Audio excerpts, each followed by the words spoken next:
chronique de l'amour. On se retrouve pour la présentation d'un oracle que je viens enfin de recevoir.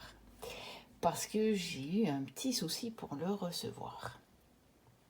Je l'ai commandé début janvier et visiblement le premier envoi s'est perdu en Angleterre et je ne sais pas pourquoi il s'est perdu en Angleterre. Donc je l'ai commandé par le site de Wassimagic, le site de Wassima, qui a une chaîne YouTube Wassimagic, donc vous pouvez la retrouver. Et je ne sais pas pourquoi le premier envoi, voilà, il s'est perdu. Et donc, après discussion avec Wassima, la semaine passée, elle m'en a renvoyé un deuxième exemplaire qui est arrivé chez moi en même pas une semaine. Donc, ce qui me paraît un délai quand même beaucoup plus normal puisque elle est au Portugal. Donc, si vous êtes en Europe, il ne faut pas commander directement par son site, mais il faut lui envoyer un email et elle vous l'enverra du Portugal. Parce que si vous commandez par le site, en fait, ça part du Canada. Et à ce moment-là, vous aurez les frais de livraison, vous allez avoir des frais de douane et tout le tout-team. Et donc, en Europe, vous commandez au Portugal, il n'y a pas de frais de douane. Et c'est beaucoup plus rapide, donc je vous dis même pas une semaine, et elle me l'a envoyé fin de semaine, donc ça veut dire que le week-end était largement compris dedans. Limite, elle me l'aura envoyé un lundi, je l'aurais peut-être eu le vendredi. Je peux pas vous dire, mais en tout cas, même pas une semaine. Elle me l'a envoyé jeudi et je l'ai reçu le mercredi. Bon, je sais pas quand je posterai la vidéo, mais en tout cas, ça a été très très très rapide. Alors, je voulais vous en faire la présentation. C'est un oracle qu'on a un peu vu sur YouTube, mais pas tant que ça, je trouve. Enfin, je l'ai quand même vu sur quelques chaînes que je suis. Et au départ, j'avais pas tellement accroché, en fait. J'avoue. Et j'ai fini par voir une review sur la chaîne de Claire Duval, Claire de la Lune. Et je ne sais pas. Elle ne s'est pas arrêtée longuement sur les mêmes cartes que les autres, je pense. Je pense que c'est ça qui s'est passé. Elle s'est arrêtée plus longuement sur certaines cartes qui, moi, m'ont totalement interpellée, attirée même, plus qu'interpellée. Vraiment, je me suis dit, oh, c'est tellement beau. Et donc, à partir de là, j'ai décidé de le mettre sur ma wishlist. Et c'est en fait un oracle que je me suis payé. Enfin, c'est mon dernier cadeau de Noël. Vous allez dire, ça y est, on a déjà dépassé la Saint-Valentin et elle nous parle encore de ce cadeau de Noël. Bah oui, mais bon, je l'ai commandé début janvier. Parce qu'en fait, je savais très bien que j'allais recevoir une somme d'argent de ma maman, tout simplement. Que je l'ai eu début janvier, puisque, vous savez, pour ceux qui suivent ma chaîne, que moi, pendant les fêtes, je ne peux pas rejoindre ma famille, parce que j'ai un boulot qui fait que je travaille pendant les fêtes. Donc, j'y suis allée pour le Nouvel An, et donc j'ai eu ma somme, et début janvier, je l'ai commandé. Mais je l'ai seulement reçu, ici, la semaine de la Saint-Valentin. Vous voyez, peut-être que en fait, je vais être vraiment en amour avec ce jeu. Je ne sais pas, c'est possible. Et donc, il me tenait à cœur quand même de vous le présenter, puisque j'avais prévu de vous le présenter dans mes cadeaux de Noël. Et que, il a mis beaucoup plus de temps pour arriver.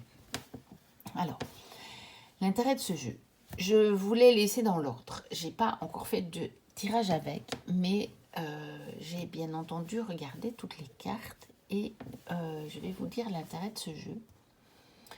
C'est que il nous fait part de beaucoup d'énergies différentes et de beaucoup de panthéons, je dirais différents.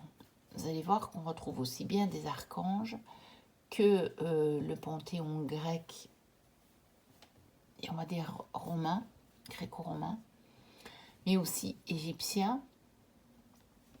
Et puis, des panthéons, je ne sais même pas si c'est des panthéons, mais aussi des énergies qui nous sont familières. Et je suppose aussi dans d'autres cultures, mais je ne pourrais pas trop vous dire, je n'ai pas trop creusé le sujet, mais voilà, je vous montrerai au fur et à mesure. Donc, il arrive dans une belle boîte en dur, elle est très très très très belle. Vous voyez, noir comme ça, avec les dessins qui ressortent dessus, qui font un peu penser au Lily Black de Célia, si vous connaissez ce tarot. D'ailleurs, les cartes, je pense que c'est un oracle qui se marierait très, très, très, très bien avec le Lily Black de Célia. Ici, je me rends compte que je ne suis pas tout à fait dans le champ, mais c'est parce que je vais voir, voilà. Je vais voir si j'arrive. Parce que finalement, c'est une grosse boîte. Donc, c'est difficile de vous le faire entrer dans le champ de la caméra. Voilà, donc, Become an Oracle, a Magical Key Guide to Divine Connection. Et c'est la deuxième édition. Et si j'avais bien vu avant de l'acheter, je suis ravie parce qu'il y a plus de cartes que dans la première édition. Donc, je suis contente de finalement ne pas avoir acheté la première. Voilà. Alors, il y avait plein de petites choses dans mon colis. Un petit pins licorne, mais vous allez tout de suite comprendre pourquoi. J'avais un petit marque-page de Wassimagique. Donc, vous voyez, c'est wassimagique.com. Ensuite, la petite carte de Wassimagique. Et Corée Magic aussi. J'ai reçu une carte d'un oracle. Je pense que c'est le... Je l'ai vu là. Ça doit être d'un oracle qui s'appelle Wisdom of Trees. Et je ne sais pas s'il est encore disponible. Mais il faudra que je m'y penche parce que j'ai beaucoup aimé la carte quand je l'ai vue. On verra ça pour la suite. J'ai eu aussi 10 choses à propos des roses que vous ne connaissez pas. J'ai pas encore tout traduit parce que c'est en anglais. Parce que bon, Wassima, elle est bilingue, elle est canadienne et maintenant elle vit au Portugal, mais elle est parfaitement bilingue et donc elle fait tout en français-anglais. Et ça, j'ai gardé un petit morceau avec le petit stickers, un petit morceau de papier de soie dans lequel était emballé mon jeu. Alors, on a un petit livre d'accompagnement, hein, donc Companion Book, et qui est bilingue. Il est en couleur, parce que regardez, nous avons des illustrations en couleur. Donc là, c'est la partie en anglais. Généralement, dans ces livres, elle commence par l'anglais, parce que j'imagine qu'elle doit avoir quand même pas mal de personnes qui la suivent en anglais. Sur YouTube, elle a 2 chaînes. Elle en a une francophone et une anglophone. Donc, elle joue tout le temps entre les 2 langues. Voilà, donc, nous arrivons à la partie en français. Moment de gratitude. Pour commencer, objectif de l'oracle. Voilà, c'est de nous aider à nous connecter à des énergies magiques. Donc, je ne vais pas tout vous lire parce que ça fait beaucoup. Et en fait, si on traduit vraiment le titre, hein, Become an Oracle, ça veut dire devenir un oracle. Ça veut dire que on va devenir nous-mêmes le messager d'une énergie qui est plus élevée que notre vibration purement humaine. Mais comme c'est pas qu'une vibration humaine que nous possédons, fatalement, c'est quand même une part de nous. Vous voyez, il y a des questions à se poser. Il y a unité de conscience, il y a encore devenir un oracle C. Ce que vous pouvez faire ensemble, donc il y a des tas de choses, la connexion, généralisation, partenariat et détachement.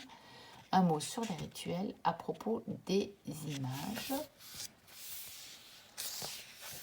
Toujours avec des cartes en conseil. Et après, nous avons inspiration des cartes. Donc, il y a des interprétations et des exercices, mais ce sont, comme elle le dit très bien, des propositions. On n'a pas besoin de nous y fier. On peut rester ouvert et laisser notre intuition et notre créativité nous guider. On peut aussi utiliser un symbolisme qui, par exemple, nous serait propre. Parce que moi, par exemple, ayant fait du latin et du grec pendant mes études secondaires, j'ai un symbolisme sur, par exemple, ces énergies-là, sur ces êtres-là, cette divinité, on va dire là, qui peut être, mais très personnelle, et qui est très typée de l'époque où je les ai étudiés à l'école, et donc ça date très fort, et puis c'est peut-être pas le même symbolisme que ce qui a pu, par exemple, être transmis, disons par exemple au Canada.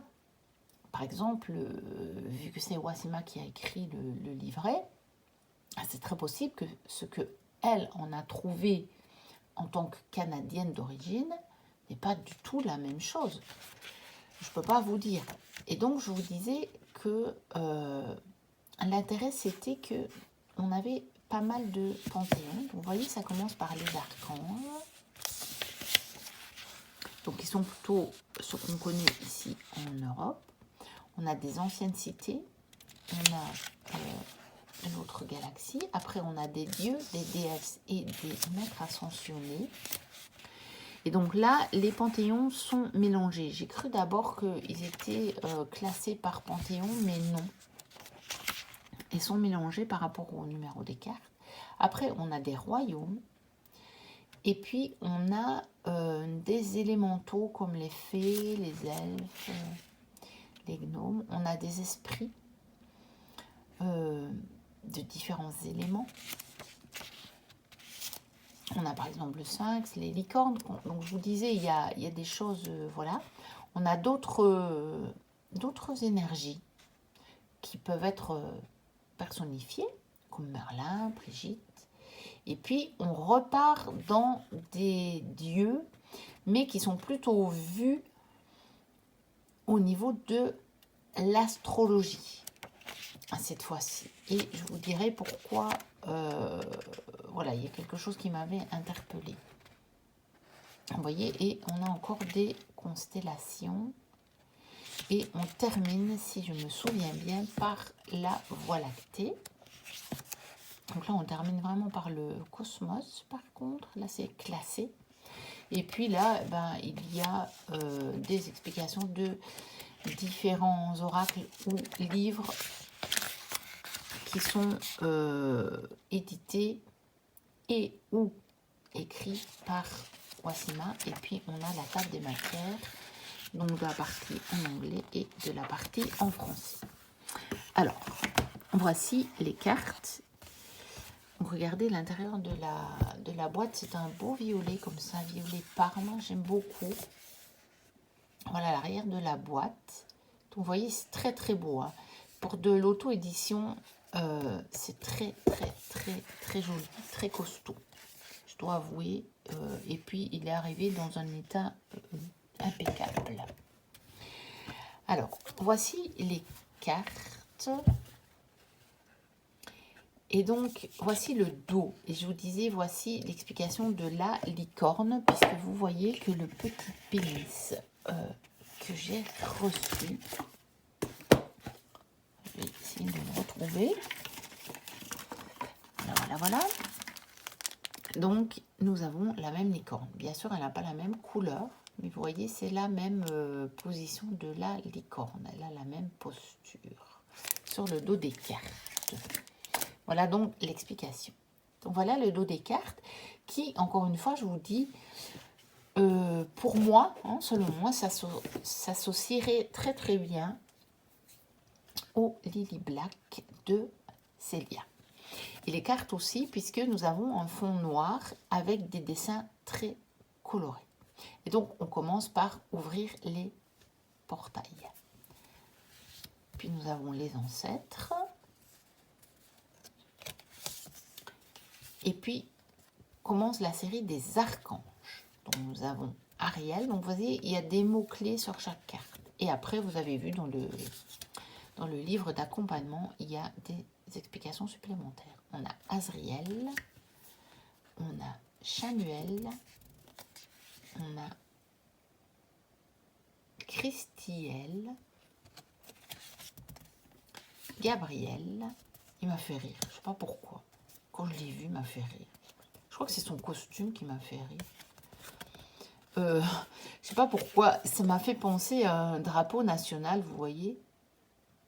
Bon, pas les couleurs en particulier, hein, pas un pays en particulier, mais je ne sais pas, le drapé ici, et puis je sais pas, ça m'a fait penser à un drapeau. Bon, bref, Jophiel, Mary, Métatron,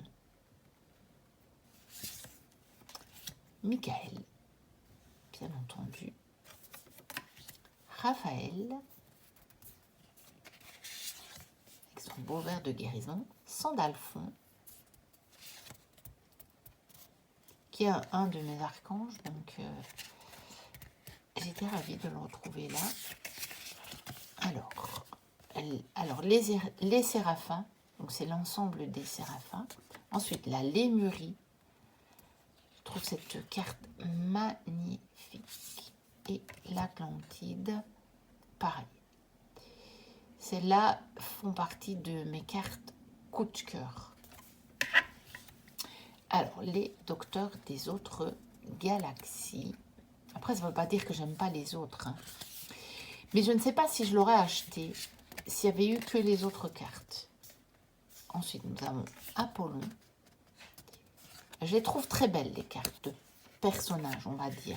Mais ce ne sont pas mes préférées. Celles qui m'ont vraiment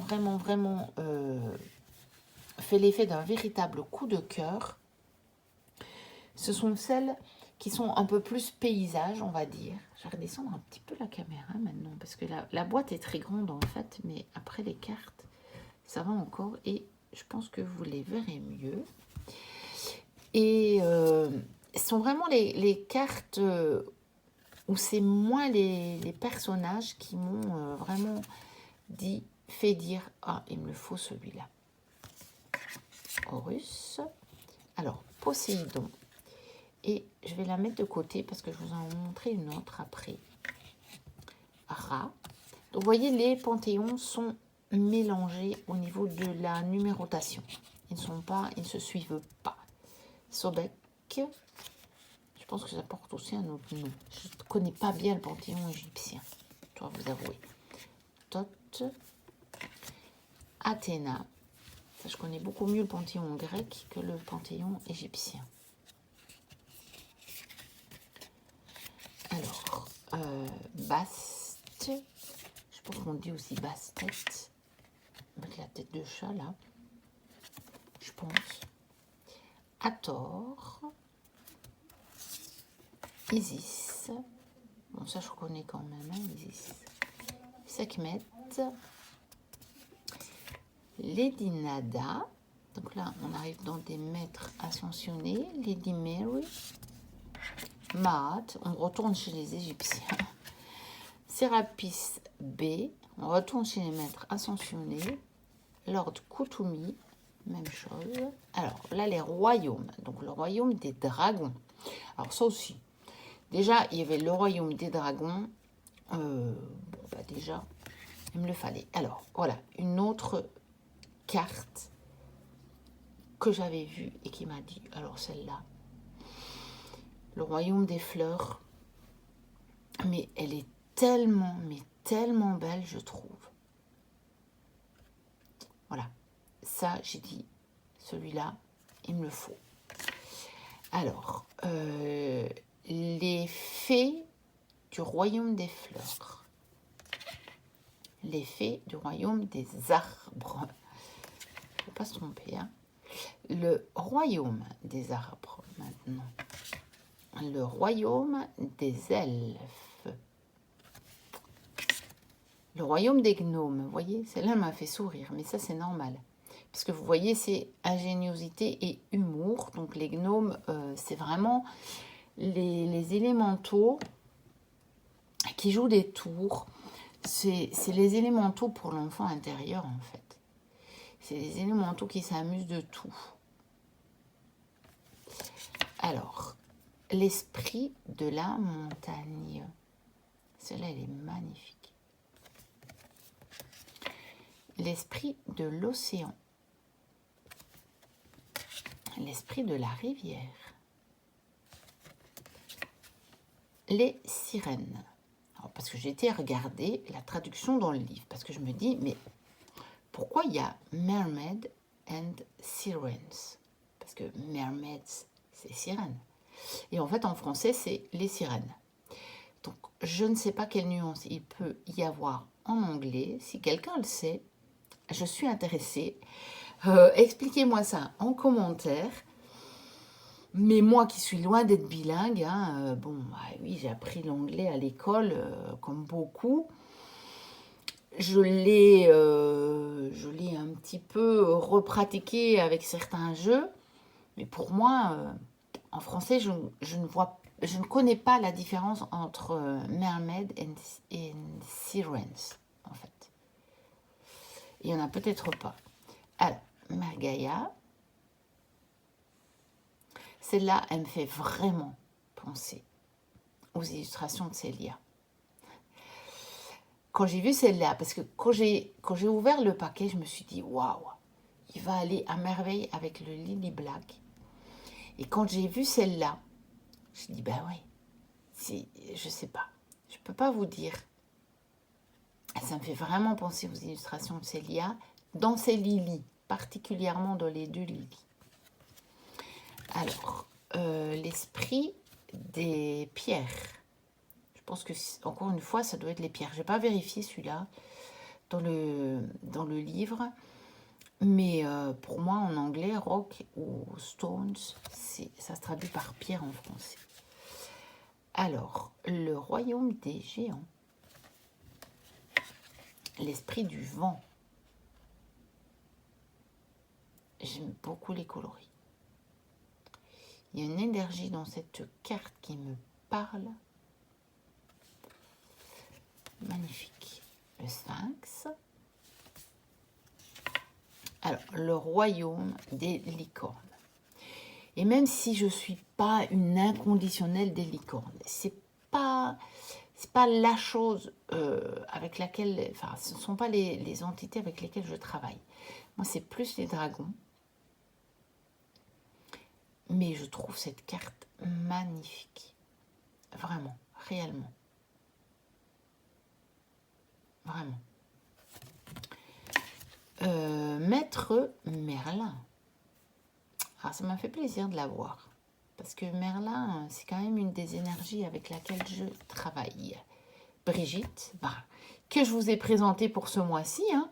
Donc, vous voyez, finalement, elle m'a rejoint le mois qui la célèbre. Bon, un petit peu après sa fête, c'est vrai. Mais n'empêche qu'elle m'a rejoint le mois de sa fête. Donc ça doit être un beau signe. Mars. Alors là, on arrive dans les planètes. Donc nous avons Mars, nous avons Vénus, nous avons Mercure et nous avons Neptune. Et en fait, ça m'a étonnée parce que je suis même allée vérifier pour me dire, mais enfin, voyons. Est-ce que tu aurais pas bien retenu tes cours sur la mythologie? Mais si. Poséidon et Neptune, c'est le même dieu, celui-là en grec, celui-là en latin. Mais ici, il est présenté comme la figure de la mythologie. Et ici, il est présenté comme la planète. Et c'est pour ça que, quelque part, le même dieu figure 2 fois dans ce jeu. Tout simplement. Et c'est pour ça que j'avais laissé ça de côté pour vous montrer. Ensuite, Jupiter, Pluton. Parce que toutes ces planètes sont en réalité des dieux de la mythologie gréco-romaine. Hein. Je suppose que vous le savez, mais je le rappelle. Saturne, Uranus, alors, le Soleil, la Lune, bien entendu. Hein. Donc le Soleil et la Lune. Alors, la constellation Lyra, la constellation de l'ours, la constellation Sotis Sirius, je ne sais pas pourquoi il y a Sotis, je ne sais pas ce que ça, ce qu'elle veut dire. À mon avis, c'est Sirius. Je ne suis pas allée voir dans le livre. C'est presque un unboxing que je vous fais. La constellation d'Orion, la constellation du Scorpion, la constellation Cassiopée et la Voie lactée. Voilà. Donc, c'était la présentation de Become an Oracle, donc qui a été créé par Wasima. Alors, je vous montre ça. Donc, il a été créé par Wasima Tuaria et illustré par Anastasia Telegina. Et donc, édité par la petite maison d'édition Corée Magic qui appartient donc à Wasima. Voilà. Alors, n'hésitez pas à liker, à me dire en commentaire ce que vous en avez pensé. N'hésitez pas à liker. J'ai déjà dit. À vous abonner si ce n'est déjà fait. Moi, je vous dis à très bientôt pour de prochaines vidéos. Et d'ici là, portez-vous bien. Bye bye.